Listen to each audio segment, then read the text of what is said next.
Let's go to the phone lines. Todd in South Dakota. Hey, Todd, what's up? Hello, Dennis.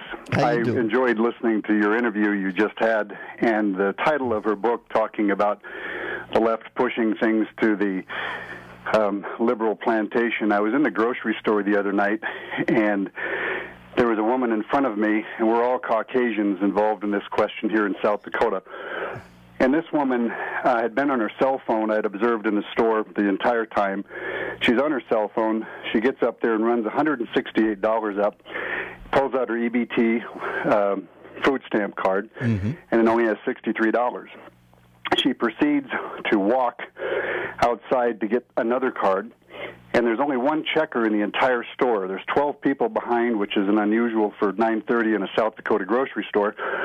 And she comes back in, and it didn't have enough.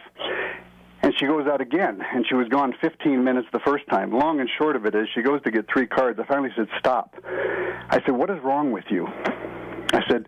You didn't wait to 15 minutes, though, right? I did. Really? We're patient here. And I said, what is wrong with you? I said, do you see that all these people are waiting, and there was only one checker. She couldn't check anything out. This woman was so dyed in the wool to this liberal mentality of this entitlement. She says, I'm calling the cops on you for basically intimidation and harassment. I said, please do, because it's illegal to use multiple cards. I'd like to have them. She couldn't even get flapped over that. She was, I'd never seen anything like that in my life. Well, Todd, it's driven you buggy like it's driven me buggy, but that's the way we're going. But I know this, Todd, I would never give him 15 minutes.